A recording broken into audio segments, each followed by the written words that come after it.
Assalamualaikum warahmatullahi wabarakatuh. Apa kabar teman-teman semuanya? Hari ini, minggu ini ya, ini adalah materi terakhir berkemungkinan ya teman-teman.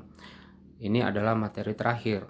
Kemarin minggu lalu itu kita udah membahas studi kasus ya, studi kasus yang pertama. Di mana studi kasus yang pertama itu adalah perancang yang mana perancangan itu baru hanya sampai penerapan UML ya. Ibaratnya baru selesai ke perancangan, ke desainnya gitu ya. Jadi belum masuk ke implementasi programnya gitu.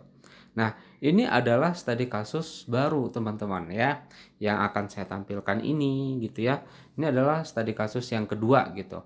Jadi yang pertama itu sampai UML aja, itu adalah salah satu contoh bagaimana penerapan UML sampai perancangan, dari analisa sampai perancangan teman-teman gitu ya. Walaupun tidak terlihat di situ seperti apa programnya, tapi setidaknya itu menjadi rujukan kalian bagaimana cara merancang menggunakan UML ya. Nah, ini adalah studi kasus yang kedua. Di mana studi kasus yang kedua ini udah selesai, ibaratnya ini udah full teman-teman, dari planning, analis, desain dan implementasi studi kasus ini gitu ya. Jadi di kelompok masing-masing kalian nanti yang harus kalian buat itu adalah seperti studi kasus ini nantinya. Dari awal sampai selesai teman-teman ya. Perhatikan gitu ya. Nah, jadi ini adalah udah full, ibaratnya ini udah selesai nih. Mulai tahapannya dari planning, analis, desain dan implementasi. Jika implementasi, maka di situ sudah ada diterjemahkanlah perancang itu menjadi sebuah program, sehingga di sini nanti akan kelihatan seperti apa program yang dirancang tersebut ya. Ini adalah studi kasus kedua. Nah, kita mulai. Kita kembali lagi kepada tahapan SDLC, di mana tahapan SDLC kita manutnya itu dari 4 tahapan ini: planning, analis, desain dan implementasi. Di mana planning itu adalah rencananya kita mau bangun apa, kita mau ngerancang apa, masalah apa sih yang terjadi yang harus dipecahkan.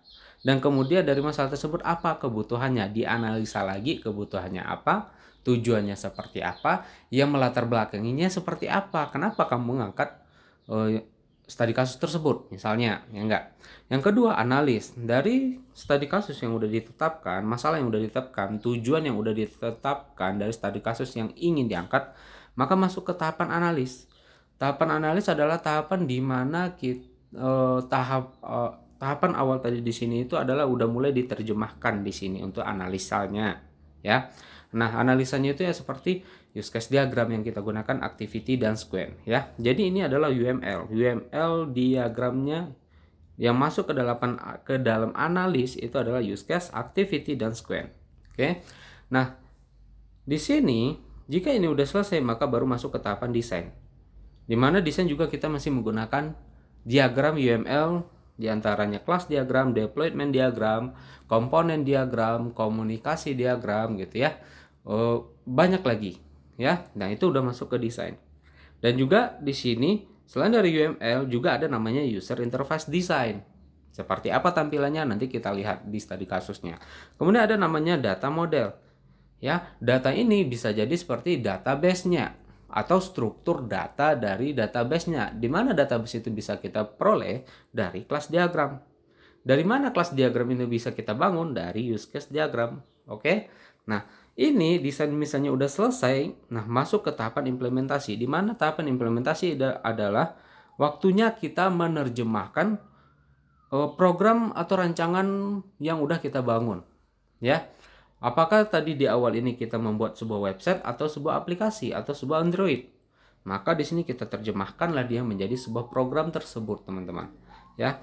Nah, kemudian program yang udah kalian coding jadi nih misalnya hasilnya. Hasilnya tersebut setidaknya harus gambaran yang mau kita bikin user interface-nya itu harus mirip dengan yang didesain awal tadi. Oke. Nah, kemudian dari program yang udah jadi kita testing dia. Bagaimana cara testingnya? Melalui black box dan white box. Ya, mungkin waktu di ADBO mungkin udah diajarkan apa itu black box dan white box. Tapi paling sederhananya bagaimana cara kita menguji adalah program itu nanti kita jalankan. Oke, kemudian kita samakan apakah sesuai nggak dengan hasil rancangan ini. Simple kan? Nah, jadi program yang udah kita bangun, aplikasi atau website yang udah kita bangun nanti, kita sesuaikan aja dengan perancangannya, sesuai nggak dia. Ya, nah seperti itu. Kemudian kita dokumentasikan. Inilah yang akan menjadi project UAS kalian teman-teman. Project kelompok kalian. Ini adalah UAS kalian nanti. Jadi ini adalah materi terakhir. Dulu saya pernah bilang di awal-awal perkuliahan ini bahwa materi ini adalah mata kuliah yang sebenarnya ini adalah sambungan dari ADBO. Ya, nah dan materinya nggak banyak karena ini adalah sekedar untuk menyambung, mengimplementasikan sampai final. Kalau kemarin kan di ADBO cuma sampai sini nih, ya nggak AWML. Nah sekarang kita selesaikan sampai akhir. Jadi benar-benar dari awal sampai akhir itu jadi dia seperti apa tuh website. Seperti apa tuh aplikasi yang kita bangun. Oke, paham ya teman-teman? Nah, sekarang ini studi kasus yang kedua. Awalnya, ini adalah kita masuk ke tahapan planning. Ya, ini adalah studi kasus saya nih teman-teman. Studi kasus skripsi saya ini. Ya, nah skripsi otomatis kita harus punya masalah yang harus dipecahkan. Ya enggak? Kalian nanti skripsi pasti harus ada apa yang mau kalian pecahkan, apa yang mau kalian bangun, atau apa yang mau kalian ciptakan.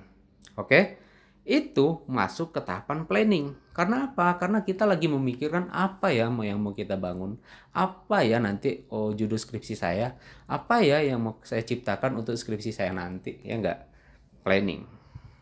Oke, nah di sini pada saat skripsi saya, ya ini adalah studi kasus skripsi saya teman-teman ya. Di sini saya hanya memikir seperti ini. Apa ya kasus yang mau saya angkat, teman-teman ya. Nah, yang pertama ya saya lihat dulu masalah-masalah yang terjadi atau apa sih yang booming sekarang, apa sih yang tren sekarang gitu ya.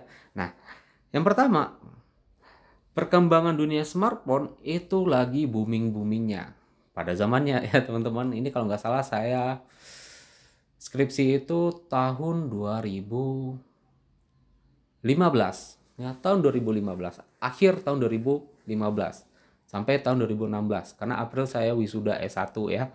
Nah, di situ lagi booming-boomingnya dunia smartphone di mana semuanya kita itu udah beralih dari yang namanya handphone menjadi smartphone. Ya. Apapun semuanya melalui smartphone. Ya enggak? Pertama. Nah, yang kedua, kenapa saya ngangkatnya? Yang pertama, permasalahan yang biasa-biasanya kita punya yang namanya discussion. Ya, di mana diskusi ini melalui internet. Media yang digunakan adalah komputer. Oke? Komputer nih. Jadi, kendalanya itu adalah sebagai tempat diskusi. Rencananya diskusi ini kan adalah sebagai tempat diskusi, pembelajaran, tukar pikiran, media informasi tanpa terhalang tempat dan waktu. Oke? Nah, kemudian yang keempat, memberikan sarana yang lebih efektif dan efisien lagi. Yang kelima, merupakan inovasi dalam pengembangan aplikasi berbasis Android. Nah, masalah yang timbul waktu itu teman-teman, discussion ya, susah ya ngomongnya ya. Nah, itu pada zamannya kan kita mesti menggunakan komputer untuk kita bisa melakukan diskusi. Ya enggak, seperti apa contohnya banyak. Ya enggak, seperti Kaskus misalnya, ya enggak. Nah, sekarang ada yang namanya smartphone. Ya, pikiran saya waktu itu adalah bagaimana caranya membuat diskusi ini tidak lagi berbasis web yang harus dijalankan di komputer, tetapi adalah membangun sebuah diskusi yang bisa dijalankan di smartphone. Ya, latar belakangnya biasanya masalah yang terjadi ini kita butuh tempat, kita butuh waktu, kita butuh media, teman-teman. Hebatnya ada smartphone, kan kita nggak mengenal tempat lagi, nggak mengenal waktu lagi, nggak mengenal jarak lagi. Di mana kalian ada, kalian tinggal akses di genggaman kalian tuh smartphone, ya nggak? Makanya saya punya ide membangun sebuah mobile discussion, teman-teman, berbasis Android. Oke, jadi ketemu nih planning saya mau ngangkat itu. Sehingga pada skripsi saya ngangkat judul ini nih. Perancangan dari karena permasalahan di atas sehingga muncul ide, yaitu perancangan aplikasi discussion berbasis Android. Ini adalah judul saya. di skripsi, teman-teman. Ini adalah planningnya saya nih, ketemu idenya ini. Nah, jadi kalian nanti akan seperti itu, teman-teman. Di kelompok kalian harus temukan apa yang mau kalian ciptakan. Oke?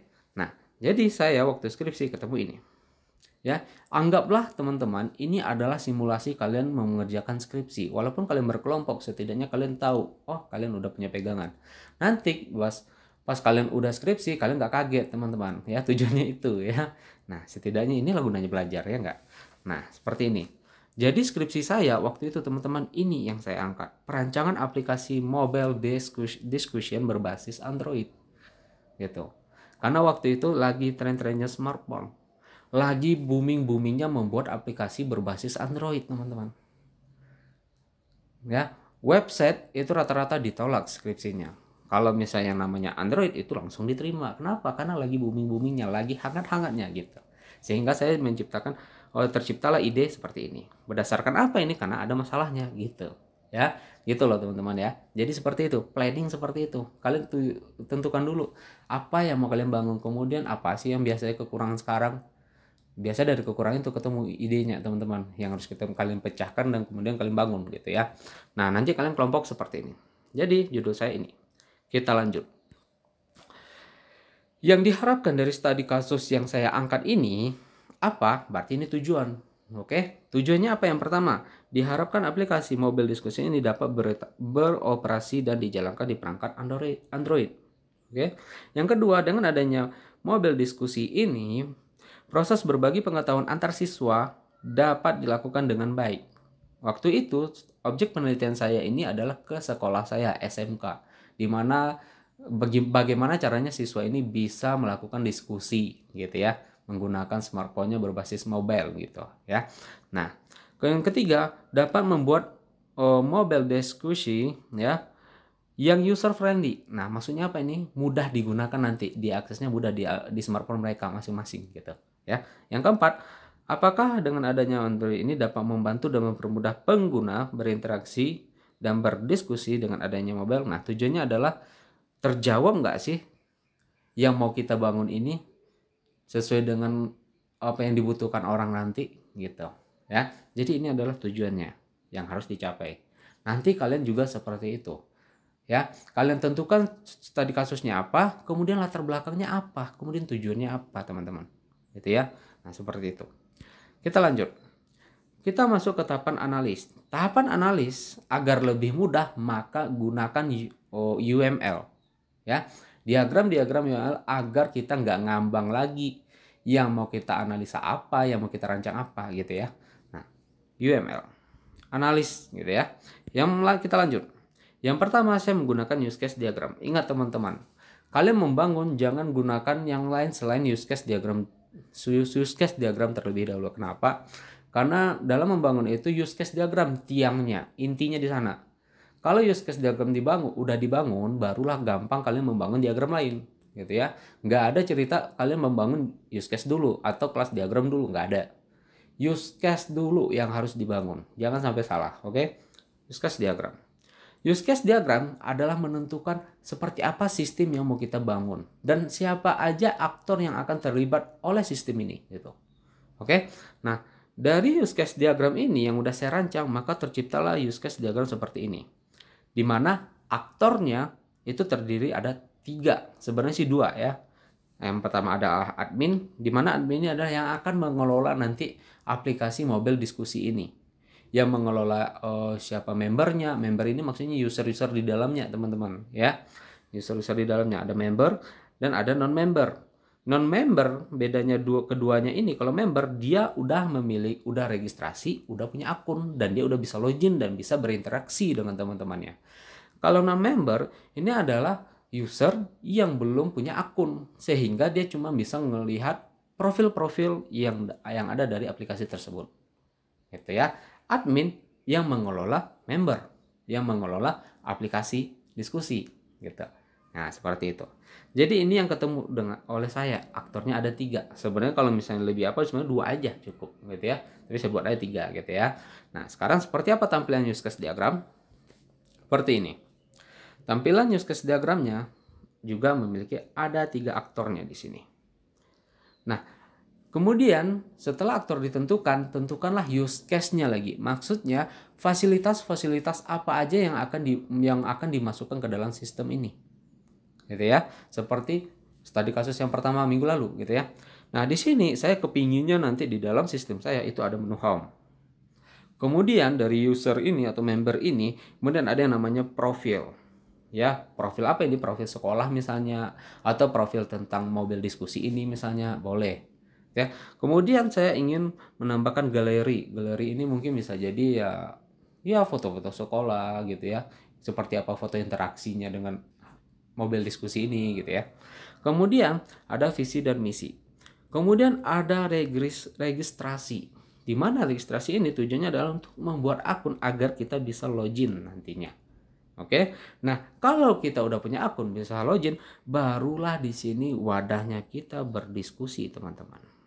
Oke, di dalamnya itu ada beranda, ada postingan baru. Postingan baru ini ibaratnya ada user dia kalau ingin ada masalah yang harus dipecahkan, atau pengumuman misalnya teman-teman, pengumuman di sekolah nih misalnya. Nah kemudian nanti ada user lain yang masuk, kemudian dikomentarin, ada balas komentar. Kan namanya diskusi memang kayak gitu kan kalau misalnya secara online, ibarat chatting lah, lewat grup lah misalnya ya, grup WA misalnya. Seperti itu kan balas-balas chatting. Ya, seperti itu kira-kira di sini. Jadi di sini ada beranda, postingan baru, misalnya apa yang di chatting ditulis orang gitu ya, kemudian di komen gitu ya. Nah, seperti itu. Kemudian ada hapus postingan nantinya. Ya. Nah, ini adalah bagian dari member atau user. Jadi ini adalah fasilitasnya yang mau saya bangun teman-teman. Nah, kemudian ada admin. Admin ngapain aja? Admin juga nanti mempunyai home. Kemudian admin juga bisa mengelola data admin. Maksudnya admin ini nanti bisa lebih dari 1 misalnya. Oh, nanti ditambahin nanti ya akunnya gitu ya. Kemudian admin bisa mengelola data member. Member ini siapa? Member yang udah registrasi tadi. Datanya akan tersimpan dan akan bisa dilihat oleh admin. Nah, di sini saya kepinginnya bikinnya siapa yang udah daftar, kan udah masuk nih ke database datanya. Ya, sebelum diaktifasi oleh admin, dia belum bisa melakukan login, teman-teman. Jadi ada validasi langsung oleh adminnya gitu. Nah, seperti itu yang mau saya bangun gitu ya. Nah, yang kemudian ada data forum diskusi di mana admin juga bisa melihat apa aja diskusi yang terjadi. Dan juga admin ini nanti berhak menghapus postingan atau berhak membalas postingan juga sebagai admin gitu. Nah, gitu. Ya, paham ya? Nah, seperti ini use case yang saya bangun, teman-teman. Oke. Jadi, seorang member, non-member ya, dia tanpa dia mempunyai akun, maka dia hanya bisa masuk ke dalam fasilitas home, menu profil, galeri, visi misi, dan registrasi. Dia akan mustahil bisa masuk ke halaman ini, teman-teman. Kenapa? Karena dia belum registrasi. Apabila dia udah registrasi, maka tidak hanya ini yang bisa dilihat, member ini juga bisa melihat fasilitas diskusi ini, gitu ya. Nah, seperti ini. Jadi seorang member, mana dia member ini? Member bisa masuk ke beranda, bisa membuat sebuah postingan atau membalas sebuah postingan apabila dia udah login terlebih dahulu. Maka inilah yang disebut dengan include, teman-teman. Ya, di mana sebuah use case bergantung ke use case sebelumnya, gitu ya. Nah, seperti itu, teman-teman. Ya, paham ya? Nah, include, ya, include. Admin juga seperti itu. Admin bisa masuk ke menu home, bisa masuk melihat data admin, melihat data member, dan lihat data diskusi apabila dia udah login terlebih dahulu. Maka ini yang disebut dengan include. Oke, paham ya? Nah, seperti itu ya. Nah, seorang admin juga dia bisa melihat fasilitas yang ada di data member. Di mana di data member ini dia bisa melihat data member yang udah aktif. Apa maksudnya? Jadi yang udah daftar di sini itu nanti admin ini akan memvalidasi sehingga statusnya di sini menjadi aktif, teman-teman. Nah, kemudian ada member yang non aktif. Maksudnya apa? Dia udah daftar nih, tetapi belum divalidasi oleh admin, maka dia jadi data member belum aktif, tidak aktif gitu. Sehingga harus diaktifkan agar dia bisa login. Statusnya nanti akan berubah di sini. Kemudian admin juga bisa melakukan hapus member. Mungkin ada yang udah valid misalnya atau memang udah nggak aktif lagi, dihapus. Nah, kan ada use case. Di dalam use case ada use case lagi di mana fungsinya masing-masing. Ini yang disebut dengan extend. Ya, di dalam use case ada use case lagi di mana fungsi use case itu berdiri sendiri dengan fungsinya. Oke, paham ya? Kemarin udah saya jelaskan. Jadi ini sekilas saja. Jadi inilah yang analisa awalnya yang mau dibangun, teman-teman. Ya. Nah, seperti ini use case-nya. Paham nggak kira-kira? Paham ya? Oke, kita lanjut nih. Kemudian kita lanjut. Apa nih? Pahami kembali. Oh, kita lanjut aja. Ya. Kemudian masuk ke activity diagramnya. Activity diagram, kok setelah membuat use case maka langsung lanjut membuat activity diagram. Activity diagram yang pertama itu adalah bagaimana seorang admin melakukan login. Oke. Login admin, misalnya fasilitas dari admin. Dia login, oke, mulai dari start masuk ke login, kemudian divalidasi. Kalau misalnya udah oke, maka masuklah ke menu-menu yang ada di dalam fasilitas tersebut. Ada home, data admin, data member, data forum. Sama nggak sama yang di sini?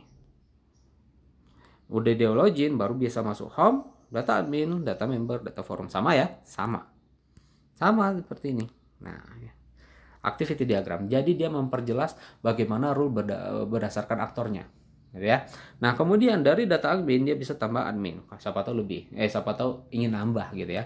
Kemudian dari data member dia bisa melihat member aktif, yang belum aktif, kemudian menghapus. Ya, walaupun sini nggak saya lihatkan. Tapi kelihatan ada rule-nya ke sini, ada rule-nya dari sini ke sini. Oke? Paham ya?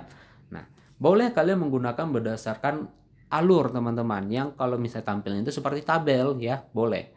Kalau ini berdasarkan aktor. Nah, kalau saya lebih cenderung ke sini karena lebih gampang aja bikinnya gitu ya. Semuanya sama prinsipnya, teman-teman ya. Kemudian data forum. Data forum, admin login, kemudian bisa melihat data forum ya, di mana data forum tersebut dia bisa melihat beranda, postingan baru yang udah diposting oleh member gitu ya. Kemudian dia juga bisa melihat balasannya dan dia juga bisa membalas pesan tersebut ya kan, kemudian hapus postingan. Nah, di sini yang bisa berhak menghapus postingan hanya seorang admin. Gitu ya. Seperti itu. Udah selesai nggak dia ini role-nya semuanya? Udah, teman-teman. Maka tutup. Logout, stop. Admin. Paham sampai di sini? Gampang ya? Lanjut. Activity diagram registrasi member. Nah, ini member nih. Bagaimana non-member dia melakukan registrasi agar statusnya menjadi member, gitu ya. Login. Nah, sebenarnya nggak login dulu. Misalnya dia boleh masuk ke menu login karena dia belum punya akun, kan ada di biasanya itu di bawah, udah punya akun atau belum, registrasi dulu di bawah. Nah, seperti itu ya kira-kira. Nah, registrasi. Masuk ke form registrasi, isilah data-data segala macamnya gitu ya. Kemudian tersimpan. Maka kalau udah disimpan maka statusnya sudah menjadi member, teman-teman. Ya. Nah, kemudian activity diagram login member. Bagaimana seorang member atau user login gitu ya. Ambil menu login, masukkan password dan username dan passwordnya, divalidasi di sini. Kalau salah balik lagi ya. Kalau misalnya dia baru daftar, kemudian masuk ke sini nggak akan pernah masuk. Kenapa? Karena tunggu aktivasi dari adminnya. Kalau udah menjadi aktif dia baru bisa login dia. Oke. Kalau udah masuk dia bisa masuk menu beranda dan dia bisa melakukan postingan baru. Misalnya masalah apa yang mau dibahasnya, atau pengumuman apa yang mau disampaikannya. Oke. Nah, kemudian dia juga bisa membalas postingan teman-teman lainnya gitu ya. Nah, buat postingan, membuat postingan baru, buat postingan, balas postingan, balas komentar. Ya, udah selesai dia. Oke, tutup, logout, selesai, stop. Ya. Kita lanjut lagi. Activity diagram non-member. Nah, ini yang non-membernya. Ya. Nah, apa aja dia bisa melihat di sini? Dia cuma bisa melihat menu home, profil, galeri, dan visi dan misi. Bisa nggak dia masuk login? Enggak, karena dia nggak punya akun, dia belum registrasi. Bisa nggak masuk ke beranda atau balas posting? Nggak bisa. Maka sehingga seperti ini aja dia tampilannya. Oke, namanya juga non-member, gitu ya. Lanjut lagi. Nah, sekarang kita membuat sequence diagramnya. ya. Jadi kalau setelah activity lah buatlah sequence diagram. Sequence diagram adalah mendetailkan kembali alur kegiatan-kegiatan dari aktor tersebut. Oke. Nah, kita lihat. Yang pertama, sequence diagram admin registrasi member, ya. Ini maksudnya adalah melihat member-member yang udah membuat akun tetapi belum aktif gitu. Tapi melihat aja siapa yang udah daftar gitu loh, ya. Nah, yang langkahnya adalah admin melakukan login ke sini, divalidasi password username-nya. Kalau udah benar maka masuk ke halaman admin, Oke. Dari halaman admin ini maka dia bisa melihat from member registrasi, siapa aja member yang udah registrasi. Oke. Sampai nggak tujuannya? Kan judulnya sampai di sini aja. Sampai. Ya udah logout sampai selesai. Nah, balik lagi ya. Jadi ingat, kalau membuat sequence jangan digabung-gabung teman-teman, dipisah-pisah. Walaupun dia mirip-mirip, tapi memang seperti itulah harusnya dibuat. Jadi jangan digabung malah bingung nanti. Ini bacanya gimana gitu ya. Nah, makanya berdasarkan judul kalian buat ya. Kalian nanti berdasarkan kelompok harus buat seperti ini gitu ya. Sequence diagram admin memvalidasi member. Nah, kan mirip-mirip nih sebenarnya sama ini ya enggak? Mirip sebenarnya. Nah, tapi seperti itulah harus dibuat. Oke, admin melakukan login, validasi masuk ke halaman admin tadi, ya. Kemudian from member dia akan bisa melihat member yang aktif dan member yang belum aktif. Belum aktif ini berarti dia baru daftar nih. Butuh validasi dari admin, maka dia bisa melakukan validasi di sini. Tujuannya sampai validasi, iya, maka logout selesai. Sequence diagram admin hapus member. Nah, jadi bisa menghapus member yang udah nggak aktif lagi di sini ya. Login dia masuk ke halaman admin, kemudian ambil from member, kemudian lihat data member yang udah nggak aktif bisa dihapus di sini. Selesai dia, selesai logout. Gampang ya, gampang sekali teman-teman ya. Kemudian sequence diagram login member. Nah, ini member tadi admin. Sekarang kita bahas membernya ya. Member melakukan login. Halaman member. Ya, berarti ini maksudnya aplikasi awalnya, tampilan awal. Kemudian dia ambil from registrasi ya. Ya, berarti ini registrasi. Kemudian masukkan data-data segala macamnya, divalidasi. Nah, misalnya udah divalidasi nih oleh siapa? Oleh adminnya. Kemudian dia melakukan login, masuk login. Masuk ke halaman login. Kan karena batasnya sampai login, ya udah sampai login aja. Selesai dia udah logout. Oke? Nah, seperti itu. Sequence diagram member tambah atau balas postingan. Ya, bagaimana seorang member yang udah login nih, dia udah posisinya udah di beranda gitu ya. Member login divalidasi, kemudian masuk ke menu beranda, teman-teman.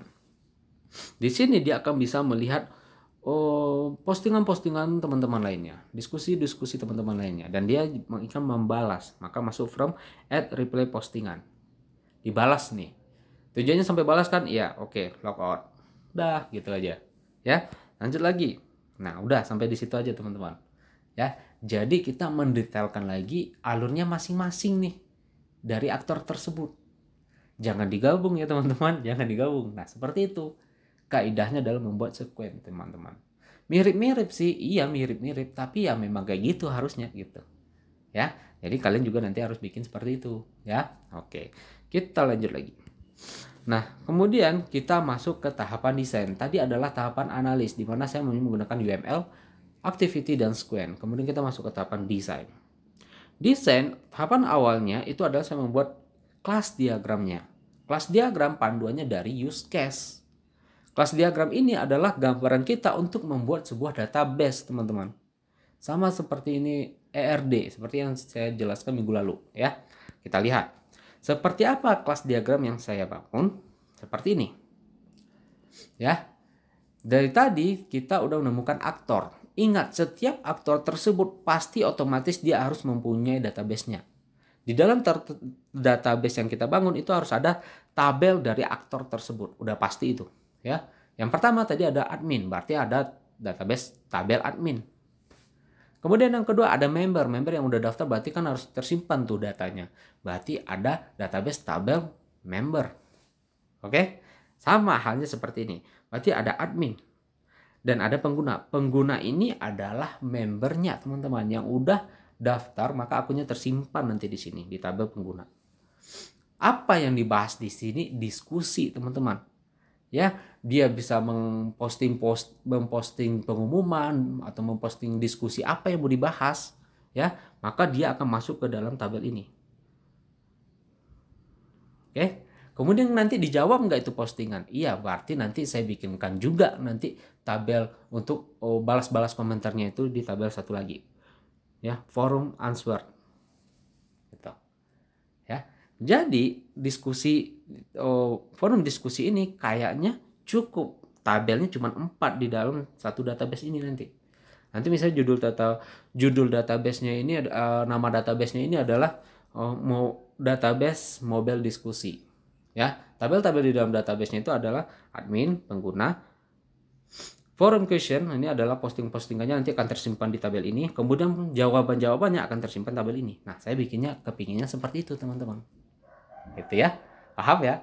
Ingat, kelas diagram mirip dengan ERD, maka ada perlu yang namanya kita mengenal lagi relasi, di mana untuk menghubungkan relasi itu butuh yang namanya one to many, many to one, many to many, one to one. Oke? Sama hal seperti ini. Seorang admin, bagaimana cara membaca relasi, gitu ya. Seorang admin bisa mengelola banyak pengguna. Tetapi satu atau banyak pengguna yang ada di sini hanya dikelola atau hanya diawasi oleh satu admin di sini.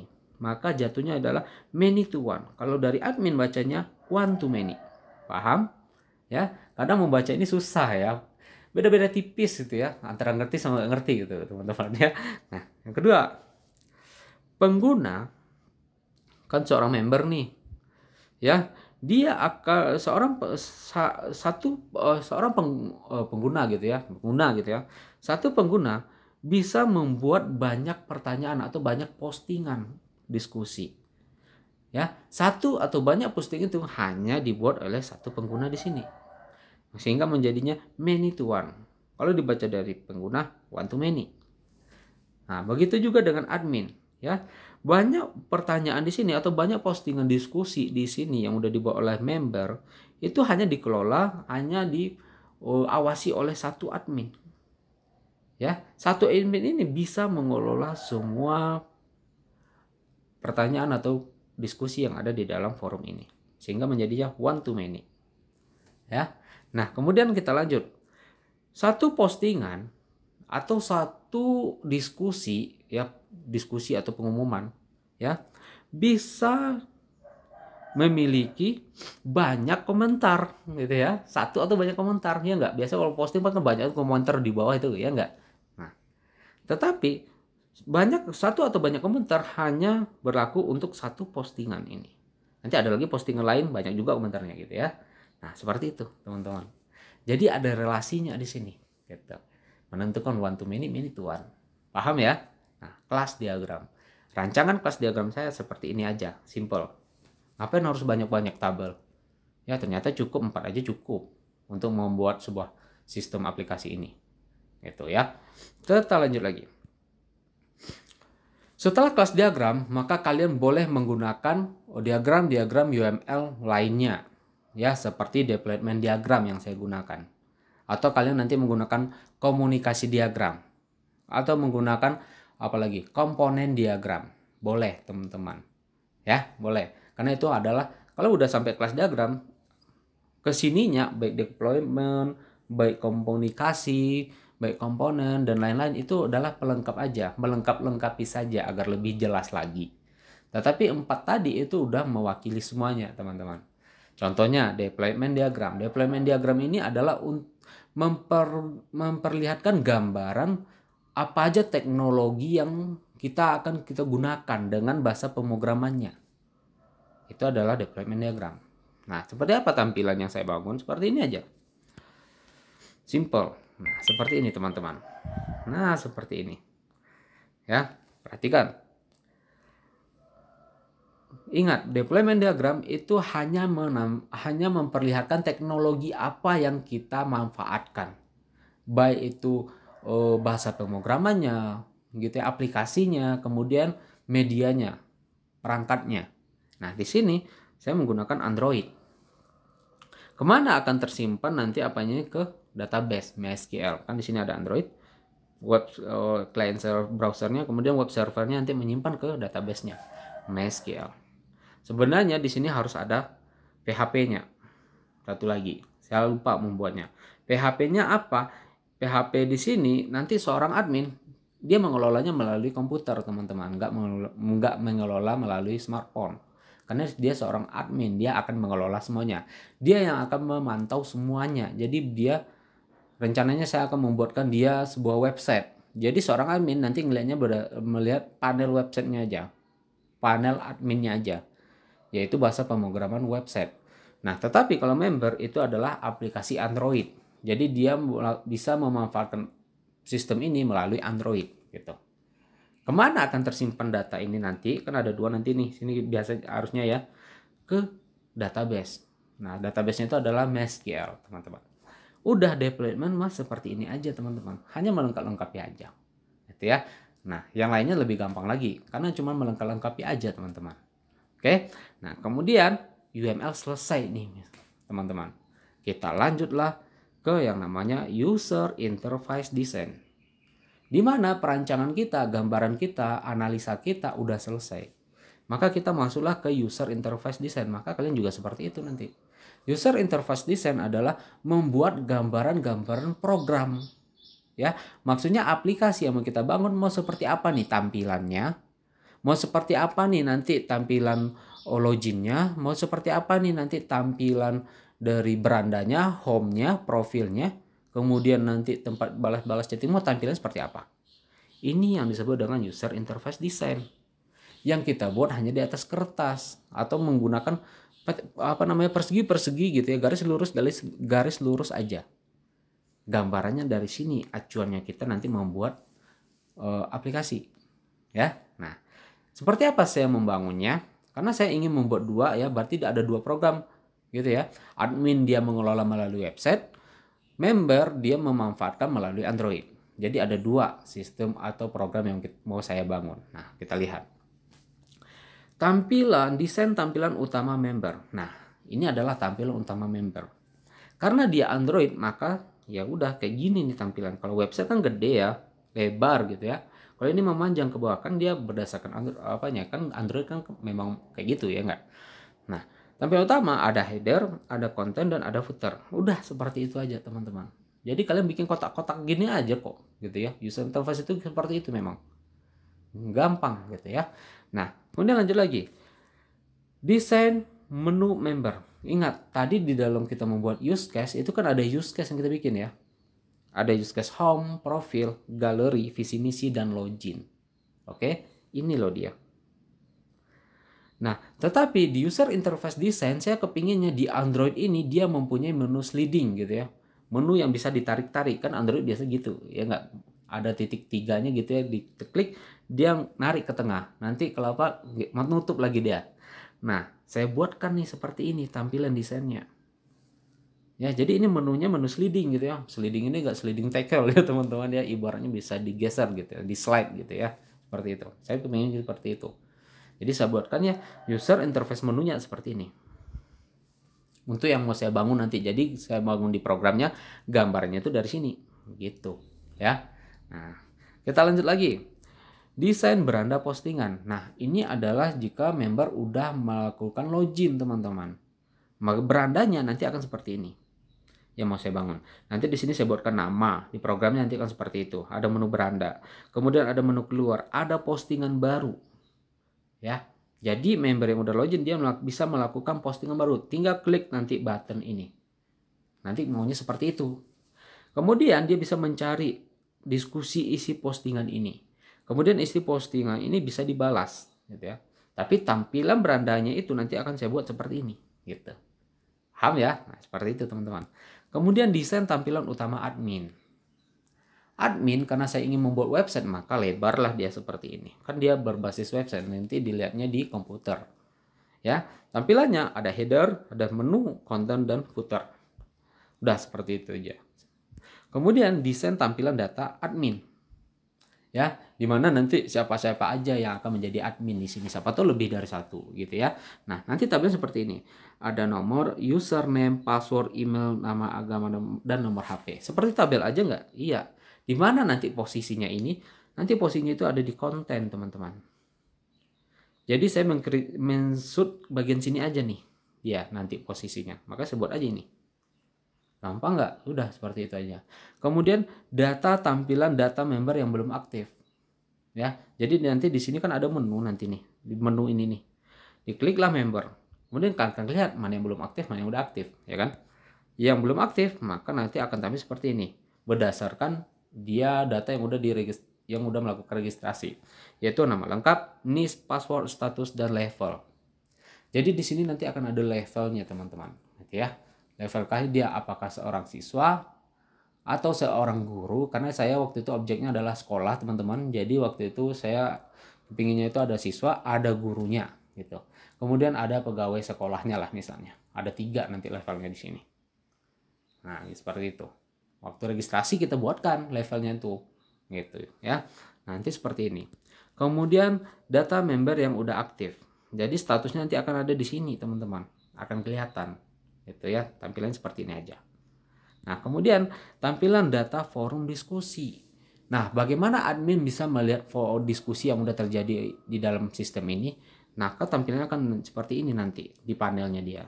Ada diskusi 1, postingan 2, diskusi 3, sampai seterusnya. Ya. Kemudian desain registrasi member atau user. Nah, bagaimana user melakukan registrasi? Kan tadi baru login. Nah, tampilan dia meregistrasi itu ada tampilan seperti ini yang mau saya bangun. From pendaftaran ada nama lengkap, ada NIS, ada password, dan ada level seperti yang ada tampilan di admin tadi. Nah, disinilah dia nanti akan menentukan level. Di sini sebenarnya harusnya buttonnya combo box gitu ya. Klik combo box, nah statusnya apa nih? Guru kah dia, siswa kah dia, atau pegawai sekolah gitu ya. Seperti itu, teman-teman. Daftar atau batal. Nah, seperti itu. Tampilan user interface desainnya. Lanjut lagi, desain login member. Nah, loginnya udah tampilan seperti ini. Yang dimasukkan adalah NIS-nya dan passwordnya sesuai dengan yang diregistrasi tadi. Gitu ya. Gampang ya. Lanjut lagi.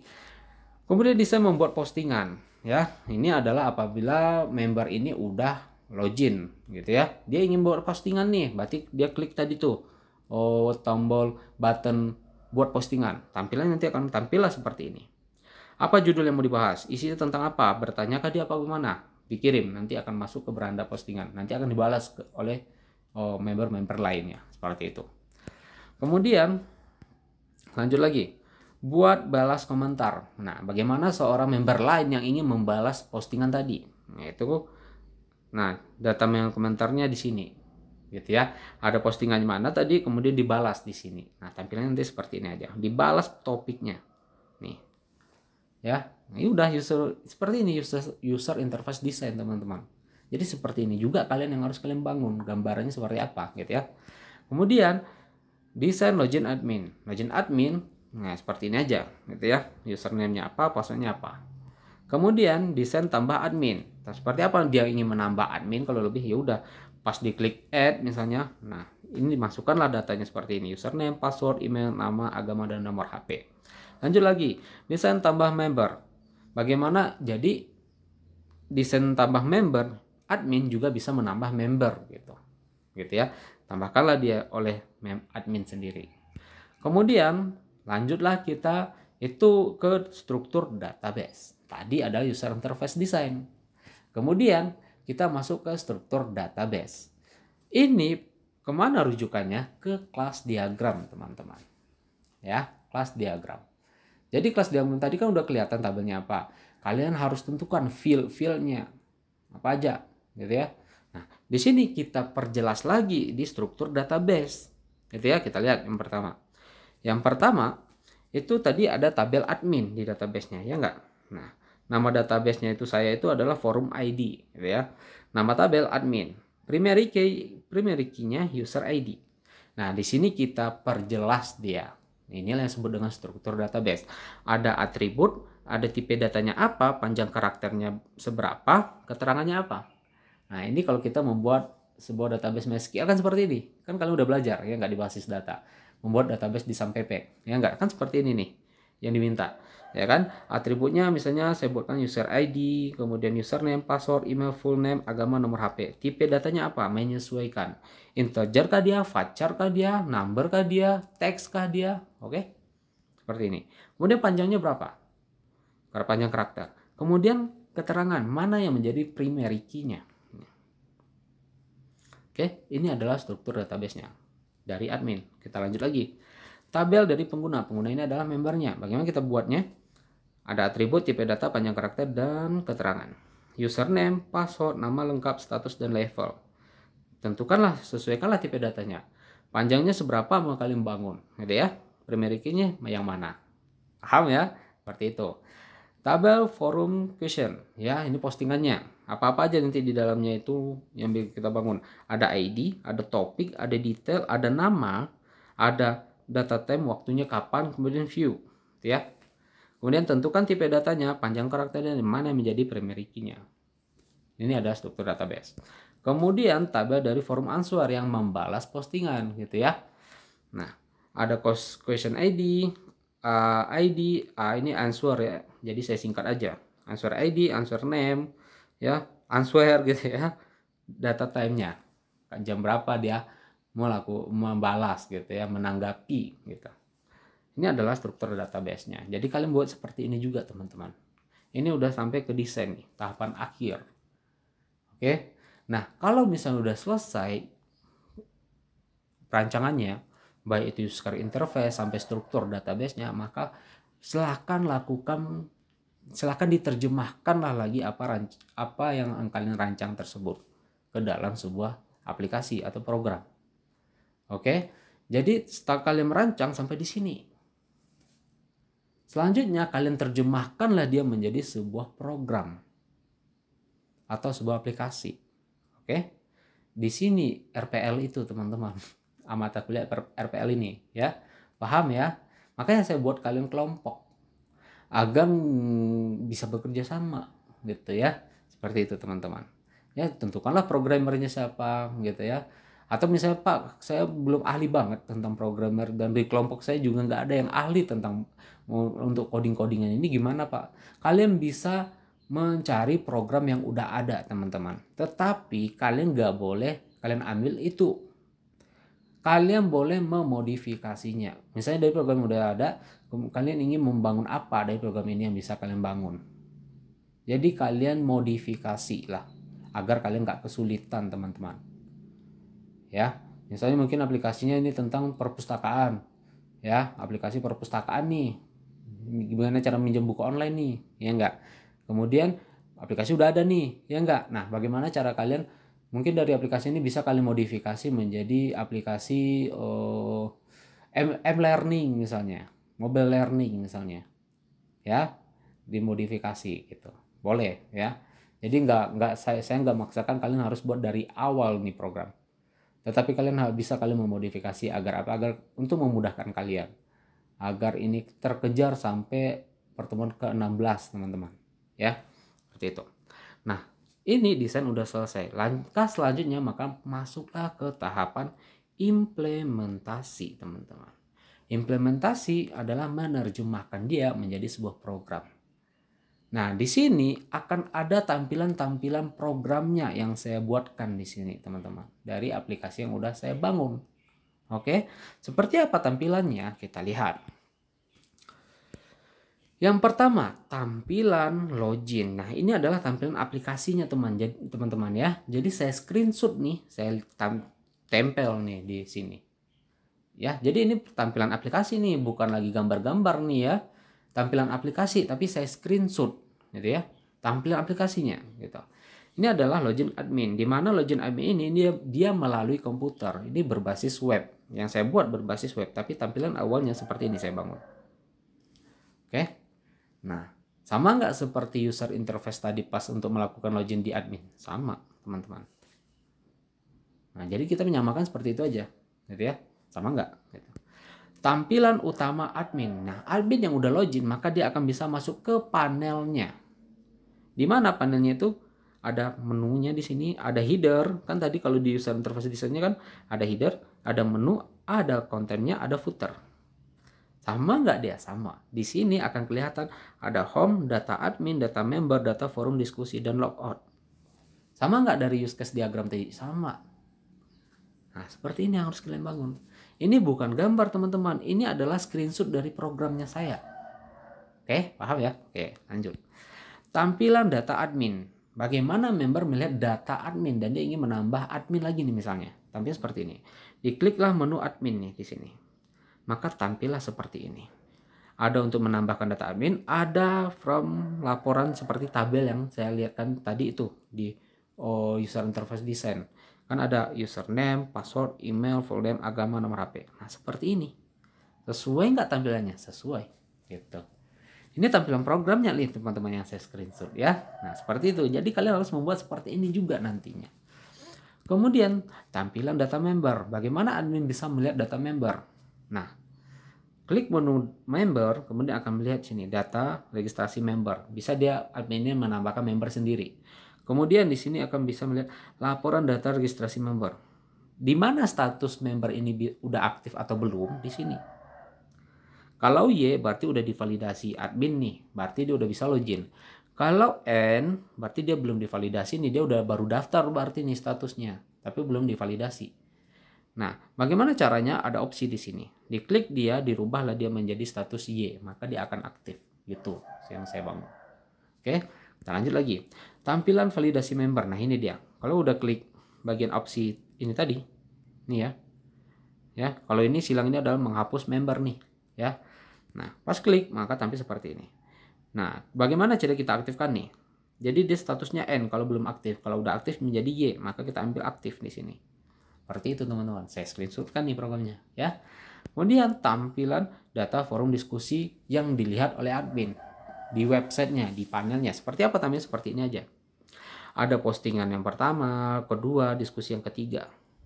Udah seperti itu aja. Ya kan, sama nggak dari sama dengan mobil apa tadi? Tampilan user interface sama gitu. Nah, ini adalah tampilan utama member. Karena ini berbasis Android gitu ya. Jadi, bagaimana member menggunakan aplikasi ini di Android? Ini adalah tampilan di Android-nya, teman-teman. Jadi, saya screenshot tuh di Android. Tampilnya seperti ini. Inilah halaman utamanya. Karena waktu itu adalah saya buat tentang sekolah TKJ gitu ya, jurusan TKJ, fokusnya di TKJ karena saya dulu jurusan TKJ. Saya ambil aja datanya di sana gitu ya, biar gampang teman-teman ya. Nah, seperti itu. Jadi ini adalah tampilan utamanya kalau kita melihat di Android-nya. Kemudian tampilan menu member. Nah, ini yang disebut dengan menu slidingnya yang saya buat tadi. Saya kepinginnya ada slidingnya gitu ya. Nah, kalau misalnya diklik segitiga ini, tiga ini gitu ya, dia akan tampil menu slidingnya seperti ini. Nah, ada home, ada profil, galeri, visi misi, dan login. Sama nggak dengan yang saya buat tadi? Sama, gitu ya. Nah, seperti itu tampilannya. Ini adalah tampilan programnya, program aplikasi Androidnya teman-teman, bukan gambar-gambar yang saya comot nih ya. Nah, kemudian tampilan profil, menu profil nih. Dan kalau diklik menu profil, tampil seperti ini. Kemudian menu login member, dimana kalau dia klik menu login maka akan tampillah tampilan dari loginnya. Nah, masukkan NIS dan password. Kalau dia belum daftar, nah ini kan ada nih registrasi. Kan tadi seperti itu yang saya bangun. Nah, seperti ini dia teman-teman. Ya, jadi inilah tampilan loginnya. Sama nggak dengan user interface? Sama, gitu ya. Kemudian tampilan registrasi member. Kalau dia belum punya akun, dia klik tadi nih yang tombol registrasi di sini. Maka tampil seperti ini. Masukkanlah nama lengkap, NIS-nya siapa, password-nya apa, dan ini levelnya teman-teman. Level yang saya jelaskan tadi, ada guru, ada siswa, ada pegawainya. Dia statusnya apa di sini. Nah, maka daftar dia. Pas daftar, datanya akan dibaca oleh admin. Barulah divalidasinya di sana. Kemudian tampilan beranda setelah login. Admin yang udah aktif, maka dia bisa melakukan login. Tampilan awalnya di sini. Nah, sesuai dengan user interface desainnya, di sini ada nama, di sini ada menu beranda, ada keluar, ada buat postingan, dan di sini ada konten. Isi diskusinya. Oke, sama nggak? Sama. Nah, kemudian tampilan buat postingan. Bagaimana seorang admin atau seorang member melakukan buat postingan? Apa diskusi apa yang mau dibahasnya? Yang mau ditanyakan ke teman-teman lain misalnya ya. Nih, misalnya ini judulnya, kemudian isi kontennya apa, kemudian dikirim. Ya, nah seperti ini nih di Android saya, seperti ini nih yang saya bangun. Kemudian tampilan balas postingan, bagaimana admin member lain membalas postingan member sebelumnya tadi, gitu ya. Seperti ini. Ini yang dibahas, kemudian dijawablah di sini. Dibalas. Klik tombol balas. Nah, ya, paham ya? Nah, lanjut lagi. Tampilan aktivitas balas komentar. Nanti akan kelihatan nanti seperti ini. Ini adalah postingan diskusi yang dibahas, kemudian ada member-member lain yang menjawab, yang membahas juga nih. Seperti ini teman-teman. Paham nggak kira-kira? Nah, selesai teman-teman. Ini adalah studi kasusnya dan ini adalah proyek kalian sampai UAS teman-teman. Makanya kenapa saya minta minggu lalu kalian buatlah studi kasus kalian, proposal kalian, ya. Kan udah saya jelaskan ya seperti apa formatnya. Agar apa? Agar cepat diselesaikan, agar nanti nggak kekejar-kejar waktu teman-teman. Jadi cepatlah digarap itu, tentukan studi kasusnya apa, latar belakangnya apa, tujuannya apa, kemudian kalau bisa masuklah ke analisa perancangannya. Sampai UML aja dulu cukup lah, ya. Nah, sampai perancangan sampai apa namanya? Sampai struktur database lah akan jauh lebih bagus. Kenapa? Kalau udah sampai sana kalian merancang, ya, maka setelah itu kalian tinggal fokus menerjemahkan ke dalam sebuah aplikasi aja lagi. Dan yang saya minta nanti di akhir itu adalah tampilan seperti ini. Di akhirnya harus sampai program teman-teman. Ya, harus sampai program, harus sampai di sini. Sampai di sini nih. Harus sampai ke programnya. Ya, nggak sampai ke perancangan. Ya, jadi memang panjang nih project ini. Makanya dari awal-awal UTS ini, setelah UTS kan ini ya, makanya saya tekankan ke teman-teman semuanya agar bagi-bagi tugas dan kerjakan secara cepat, gitu ya. Jangan diundur-undur waktunya, gitu ya. Nah, seperti itu. Kira-kira paham nggak? Nah, ya, paham ya. Jadi kan kemarin saya udah minta tugasnya tuh, buatkan proposalnya dulu. Setelah itu mulailah merancang. Buat proposal itu sampai mana itu udah saya nilai. Jadi nilai kalian itu berdasarkan kelompok lagi tugas-tugasnya. Tugas selanjutnya itu berdasarkan kelompok teman-teman. Gitu. Ya, sampai proyeknya di sini udah selesai, saya nilai. Ya, hasil akhirnya nanti sampai programnya. Jadi kalian harus presentasikan programnya teman-teman. Oke? Presentasikan. Bagaimana cara konsep mempresentasikannya nanti kita pikirkan. Sekarang kalian fokus saja ke studi kasus kalian apa dan mulailah merancangnya. Ya, dan jangan sampai di fokus kalian merancang, pikirkan juga programnya, makanya dibagi-bagi. Kalau misalnya rasanya terkendala, maka boleh bagaimana caranya kalian mensiasati agar semuanya ini sampai ke program dia. Gitu. Paham ya teman-teman? Ini adalah materi terakhir, mungkin bisa jadi ini adalah yang saya jelaskan terakhir, karena materi UPL ini kan cuma melanjutan dari ADBO agar sampai dia ke implementasinya. Gitu. Ya. Jadi untuk selanjutnya saya hanya menagih-nagih projectnya aja lagi. Yang penting sampai pertemuan ke-16 nanti semua dari kalian udah siap dengan perancangan dan programnya. Gitu. Mempresentasikannya nanti kita pikirkan. Ya. Yang penting kalian buat aja dulu berdasarkan masing-masing. Paham ya teman-teman? Nah, saya rasa cukup ini. Kalau ada yang bertanya atau yang kurang paham, boleh kalian tulis aja di kolom komentar ya teman-teman ya. Tolong kalau bisa jangan komentar di Classroom itu komentar pribadi ya. Biasa nggak ketemu sama saya. Komentar aja di bawah itu nggak apa-apa, sama-sama dilihat nanti oleh teman-teman, kan nggak masalah ya. Saya rasa cukup, udah 1 jam saya jelaskan ya. Kalau terlalu lama video ini silahkan di-download aja teman-teman ya. Nanti diulang-ulang lagi bacanya. Kalau kepanjangan kan bisa rehat sejenak, nanti sambung lagi gitu ya. Yang penting kalian, inilah project UAS kalian teman-teman. Nah, oke. Baik, saya tutup. Assalamualaikum warahmatullahi wabarakatuh.